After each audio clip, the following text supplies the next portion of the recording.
Hello दोस्तों, मैं मोहन वर्मा आपका अमित सर ओमी ट्यूशन क्लासेस के इस डिजिटल प्लेटफॉर्म पे आपका बहुत बहुत स्वागत करता हूं। आपको पता है हमारे पास एटॉमिक स्ट्रक्चर चल रहा है और उसमें हमारे पास मॉडर्न एबीसी का सीरीज चल रहा है जिसमें हमने अभी तक 2 क्वेश्चंस को डील कर लिया है। आज हमारे पास एग्जाम्पल नंबर 3 को सॉल्व करने वाले हैं। तो आइए एग्जाम्पल नंबर 3 को हमारे पास कंसिडर करते हैं। क्या है, कंप्लीट द फॉलोइंग टेबल। हमारे पास एक टेबल दिया हुआ है, ठीक है जी, और इस टेबल्स के हमारे पास क्या करना है, जो भी डाटा हमारे पास मिसिंग है उस डाटा को हमें इसके अंदर फिल करना है। देखिए ऐसे क्वेश्चन बहुत आसान होते हैं, आपको भी पता है, अभी तक आपने बहुत सारे चीजों को देख लिया है, चीजों को समझ लिया है और चीजों को जानने का कोशिश करिए। अगर नहीं आ रहा है समझ में आपको तो वैसे तो बहुत बेसिक नॉलेज है, इसके लिए हम इस्तेमाल करेंगे, फिर भी आपको एक बार करके दिखाते हैं। देखिए क्या कह रहा है, पार्टिकल हमारे पास यहाँ पे क्या है, पार्टिकल्स है, ठीक है जी, ये पार्टिकल्स है हमारे पास। यहाँ पे क्या है, एटॉमिक मासेस है, यहाँ पे क्या है, atomic number, proton, neutron and electron होता है, ठीक है जी। इसके लिए हमें सिर्फ एक बेसिक सा नॉलेज चाहिए और नॉलेज क्या है आप समझिए। हमारे पास एक न्यूट्रल एटम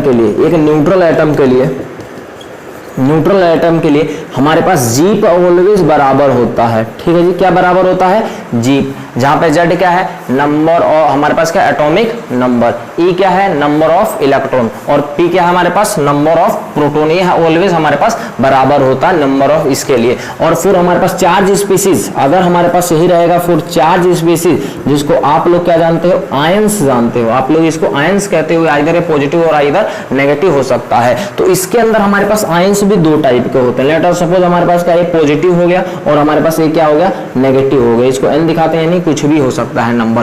तो ये क्या होता है हमारे पास, इस वाले केस के अंदर, हमारे पास पॉजिटिव वाले केस के अंदर proton is greater than electron, proton की संख्या जो होती है वो ज्यादा होती है एज कंपेयर टू इलेक्ट्रॉन। और नेगेटिव के अंदर क्या होता है, प्रोटॉन की संख्या हमारे पास क्या होती है, लेस होती है, और इलेक्ट्रॉन की संख्या क्या होती है, इंक्रीज होती है। और इस वाले केस को आप क्या कहते हो, जब हमारे पास ऐसा रहेगा पॉजिटिव, तो हमारे पास ये कहते हैं कि कैसा हो गया, हमारे पास लूज हुआ है, राइट। ये क्या हुआ है, लूज होता है। और इस टाइप पे हमारे पास क्या, लूज ऑफ इलेक्ट्रॉन, और यहाँ पे क्या होता है, गेन ऑफ इलेक्ट्रॉन होता है, राइट। इतनी बातें हमारे पास चीजों को समझ गया। तो आइए इसी चीज से हमारे पास कैलकुलेट करना है। अच्छा, हमारे पास क्या करना है, न्यूट्रॉन भी कैलकुलेट करना। तो न्यूट्रॉन का कैलकुलेट हमारे पास होता है ए माइनस जेड से कैलकुलेट होता है।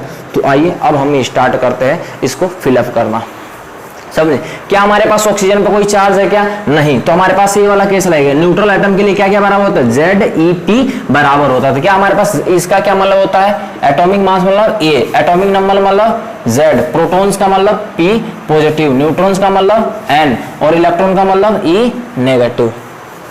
चलिए, न्यूट्रल एटम के लिए हमारे पास क्या होगा, न्यूट्रल एटम के लिए हमारे पास क्या लिखते हैं, ZeP ऑलवेज बराबर होता है। एटॉमिक मास हमारे पास, अच्छा एटॉमिक मास कैसे निकालेंगे, तो देखिए एटॉमिक मास हमारे पास होता है N प्लस में P। तो चेक करिए, एटॉमिक मास इसके लिए निकाल रहे हैं। हमारे पास क्या है, एटॉमिक नंबर 8 है, तो क्या नंबर ऑफ प्रोटॉन को यहाँ पे काट के 8 लिख दिया जाए क्या, इसको बॉक्स बना देता हूँ, आपको पता रहे कि हमने फिल किया है, ठीक है जी। तो हमने क्या बना दिया, 8, हमने ऐसा लिख दिया। क्या हमारे पास इलेक्ट्रॉन, न्यूट्रल एटम के लिए हमारे पास ZeP क्या होते हैं, बराबर, तो नंबर ऑफ इलेक्ट्रॉन भी कितने हो जाएंगे, 8 हो जाएगा। अब क्या निकालना हमारे पास, एटॉमिक मास। क्या हमारे पास ये ऐसे कर सकते हैं, नंबर ऑफ न्यूट्रॉन प्लस में number of proton, number of protons कितने हैं, 8 है, प्लस में नंबर ऑफ न्यूट्रॉन कितने हैं, चेक करिए, हमें 8 दिया हुआ है, तो कितना आएगा एटॉमिक नंबर, 16 आएगा। यानी इसको काट के हमारे पास क्या लिख सकते हैं, 16 लिखा जा सकता है, ठीक है जी। अब हमारे पास दूसरे वाले सेगमेंट पे बात करते हैं कि दूसरे वाला सेगमेंट हमारे पास कैसा है।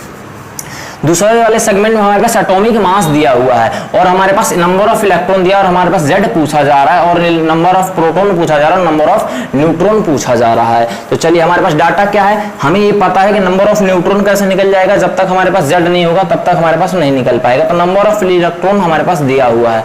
बताइए क्या ये न्यूट्रल एटम है, हाँ जी, हमें समझ में आ रहा है क्या है, न्यूट्रल एटम है। तो न्यूट्रल एटम के लिए हमारे पास ZeP कैसे होते हैं, ZeP ऑलवेज इक्वल होता है। अगर हमारे पास न्यूट्रॉन कितने हैं, 13 है, तो हमें कह सकते हैं कि इसका Z भी कितना होगा, 13 होगा। इसका नंबर ऑफ प्रोटॉन भी कितने होंगे, 13 होंगे। सो इजी, ठीक है जी। अब मैं क्या डाटा चाहिए, बस हमारे पास नंबर ऑफ न्यूट्रॉन चाहिए। तो नंबर ऑफ न्यूट्रॉन का फॉर्मूला है A माइनस Z। तो A कितना दिया हुआ है, 27, माइनस में Z इसका कितना है, Z हमारे पास है 13। तो आप इसको कैलकुलेट करोगे तो आ जाएगा 14 आ जाएगा। तो इसके नंबर ऑफ न्यूट्रॉन कितने हो जाएंगे, 14 हो जाएगा। ठीक है जी। इसके नंबर ऑफ न्यूट्रॉन कितने हो जाएंगे? 14 हो जाएंगे, राइट। तो हमारे पास यही वाला भी क्वेश्चन हो गया। अब आते हैं हमारे पास क्लोरीन नेगेटिव पे। क्या बताइए, नेगेटिव चार्ज यानी चार्ज स्पीसीज है। हाँ, तो हमारे पास है चार्ज स्पीसीज। चार्ज स्पीसीज हमारे पास कौन सा वाला केस है?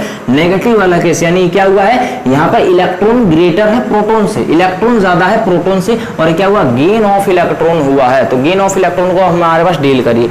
क्या हमारे पास एटॉमिक मास दिया हुआ है? हाँ जी। क्या हमारे पास जेड दिया हुआ है? नहीं दिया हुआ है, हमारे पास जेड नहीं दिया। प्रोटॉन दिया हुआ है? यस, प्रोटॉन दिया हुआ है। तो क्या बताइए, हमारे पास एक चार्ज स्पीसीज के लिए भी आइदर एक चार्ज स्पीसीज रहे तो हमारे पास Z is always equal to the P positive. ठीक है जी, हमारे पास प्रोटॉन के बराबर होता है जेड, क्योंकि ये कभी भी चेंज नहीं हो सकता, चाहे पॉजिटिव रहेगा, नेगेटिव रहेगा, न्यूट्रल होगा, इस पे कभी भी चेंज नहीं आएगा। तो क्या हम इतने डाटा से कह सकते हैं हमारे पास नंबर ऑफ प्रोटॉन दिया हुआ तो हमारे पास जेड कितना आ जाएगा? चेक करिए, नंबर ऑफ प्रोटॉन 17 है तो जेड भी कितना आ जाएगा? 17 आएगा, राइट। अब बताइए, क्या नंबर ऑफ न्यूट्रॉन निकालने के लिए हमारे पास क्या चाहिए होता है? हमारे पास नंबर ऑफ न्यूट्रॉन निकालने के लिए ए माइनस जेड। आप बताइए, क्या जेड मिल गया और ये पहले से है तो हमें कहेंगे हमारे पास 13 और हमारे पास जेड कितना है? 17 है। कितना है हमारे पास जेड? हमारे पास ए कितना है? 35 और जेड कितना है हमारे पास? 17। तो इसको जो कैलकुलेट करेंगे हमारे पास कितना आ जाएगा? 18 आ जाएगा। आपने इसको कैलकुलेट किया तो 18 हो जाएगा, यानी नंबर ऑफ न्यूट्रॉन कितने हो जाएंगे? 18 नंबर ऑफ न्यूट्रॉन हो जाएगा, राइट। अब बताइए, हमें क्या पता करना है? इलेक्ट्रॉन पता करना है। क्या हमारे पास से कौन सा है, इलेक्ट्रॉन ज्यादा है या कम होगा? तो हमें ये पता चल गया, ये नेगेटिव चार्ज है तो कितना है? ज्यादा होगा। तो बताइए, हमारे पास P पॉजिटिव में P पॉजिटिव कितना है? P पॉजिटिव हमारे पास P है 17। ठीक है जी, P कितना हमारे पास? 17। और इसमें ग्रेटर हमारे पास इलेक्ट्रॉन, इलेक्ट्रॉन हमारे पास कितना होना चाहिए? 17 होना चाहिए, राइट। लेकिन ये हमारे पास P क्या है? हमारे पास एक ज्यादा है। कितना है? एक ज्यादा है, क्योंकि यूनिपॉजिटिव चार्ज ज्यादा है तो इसमें हम क्या करेंगे? एक ऐड करेंगे, क्योंकि हमारे पास माइनस है। माइनस मतलब क्या हुआ? एक गेन हुआ है। तो कितना गेन हुआ है? एक चार्ज है तो एक गेन हुआ, तो ये 17 का टोटल अगर जो करेंगे तो कितना आ जाएगा? 18 इलेक्ट्रॉन आ जाएगा। तो हम ये कह सकते हैं कि इसके नंबर ऑफ इलेक्ट्रॉन कितने रहेंगे? 18 हो जाएगा, ठीक है जी। आइए अब नेक्स्ट सेगमेंट के बारे में बात करते हैं। नेक्स्ट वाला क्या है, चेक करिए। नेक्स्ट वाला हमारे पास Mg2 पॉजिटिव। क्या हमारे पास इसके अंदर कुछ डाटा दिया हुआ? क्या नहीं। तो इसके नंबर ऑफ इलेक्ट्रॉन दिया हुआ और हमारे पास न्यूट्रॉन दिया हुआ, बाकी सबसे हमसे इसमें पूछा जा रहा है। तो नंबर ऑफ न्यूट्रॉन दिया हुआ है और नंबर ऑफ हमारे पास क्या पूछा जा रहा है? Mg2 पॉजिटिव के लिए पूछा जा रहा है। तो हमारे पास जो डाटा है वो न्यूट्रॉन का है, राइट, ओके। और हमारे पास इलेक्ट्रॉन का है, ओके ओके, ठीक है, ठीक है, ओके। चलिए आइए, हमारे पास क्या करेंगे? हमारे पास एक न्यूट्रॉन दिया हुआ तो हम ये कह सकते हैं हमारे पास इसका सबसे पहले ए निकालते हैं। तो ए निकालने के लिए क्या करेंगे? ए हमारे पास बराबर होगा कितना? P प्लस में N के बराबर होगा। आप कहोगे सर हमारे पास P तो दिया नहीं है, ठीक है जी। P को हम जुगाड़ से निकालेंगे, N तो दिया हुआ ना, N दिया हुआ तो हमारे पास P को निकालेंगे। चेक करो, हमारे पास क्या होता है?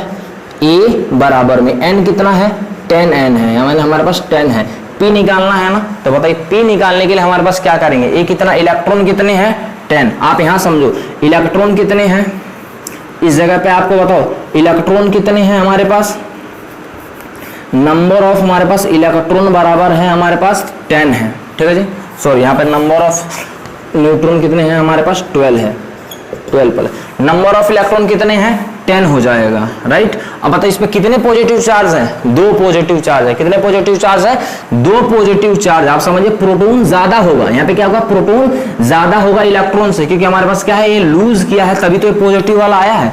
समझिए, अगर हमारे पास प्रोटॉन ज्यादा होगा, ये वाला केस कौन है? जब हमारे पास पॉजिटिव चार्ज आया है, यानी प्रोटॉन ज्यादा है इलेक्ट्रॉन के मुकाबले में, यानी इलेक्ट्रॉन लूज हुआ है। तो बताइए कितना लूज हुआ है? तो हमारे पास 2 लूज हुआ है। हमारे पास कितना आया है? कब आया है? यानी Mg+2 में हमारे पास कितने इलेक्ट्रॉन है? 10 इलेक्ट्रॉन है। कितने इलेक्ट्रॉन है हमारे पास? 10 इलेक्ट्रॉन है। ये कब हुआ होगा? जब हमारे पास 2 पॉजिटिव 2 को इसने लूज किया होगा। तो आप समझिए, अगर ये Mg आएगा तो क्या ये 2 इलेक्ट्रॉन को गेन करेगा, तभी जाके ऐसा न्यूट्रल बनेगा। कितने इलेक्ट्रॉन को? 2। तो बताइए इसके नंबर ऑफ इलेक्ट्रॉन कितने हो जाएंगे? 12 हो जाएंगे। इनिशियली में नंबर ऑफ इलेक्ट्रॉन नहीं, न्यूट्रल एटम बनने के लिए कितने इलेक्ट्रॉन चाहिए? 2 इलेक्ट्रॉन, क्योंकि हमारे पास पॉजिटिव दो दे के बना है, तो लेके कितना बनेगा? 2 इलेक्ट्रॉन लेके बनेगा, तो इसका न्यूट्रल हो जाएगा, या हमारे पास क्या बन जाएगा? न्यूट्रल एटम हो जाएगा। अगर इसको 2 इलेक्ट्रॉन मिल गया तो Mg क्या हो जाएगा? न्यूट्रल हो जाएगा। और हमें पता है Mg एक न्यूट्रल होने के लिए Z इज इक्वल टू हमारा क्या होता है? जीप बराबर होता है, जीप बराबर होता है। तो हमने इसको न्यूट्रल एटम बना दिया। तो बताओ इसको हमारे पास नंबर ऑफ इलेक्ट्रॉन कितने हो गए? 12 इलेक्ट्रॉन हो गए। तो नंबर ऑफ प्रोटॉन भी कितना हो जाएगा? 12 प्रोटॉन हो जाएगा, और Z भी कितना हो जाएगा? 12 हो जाएगा। तो आइए अब हमें डाटा को भरते हैं। हमारे पास A कितना निकल के आया? A के लिए हमारे पास डाटा देखो, नंबर ऑफ हमने न्यूट्रॉन निकाल, हमारे पास प्रोटॉन निकाल लिए हैं, कितने हैं? 24 है। तो हमारे पास कितना हो जाएगा? ये 24 हो जाएगा। 12 12 24। हमें ये डाटा मिल गया है कितना? 24। एटॉमिक नंबर इसका कितना मिल गया? हमने निकाला है कितना? 12 है। प्रोटॉन नंबर कितना हमारे पास? 12 है। और हमारे पास बाकी सारा डाटा दिया हुआ है, ठीक है जी। तो ये थोड़ा सा नीचे वाला लेंदी था, बाकी ऊपर वाले से हम चीजों को कंसेप्ट वाइज लगा के कर सकते हैं। और ऐसे क्वेश्चंस करने के लिए आपके पास बेस्ट तरीका होता है, बाकी इसके तरीके डिफरेंट भी हो सकते हैं, ये हमें बेस्ट लगता है। तो आज हमने आपके साथ डिस्कस किया है, ठीक है। तो मिलते हैं आपसे अगले वीडियो में, तब तक के लिए धन्यवाद।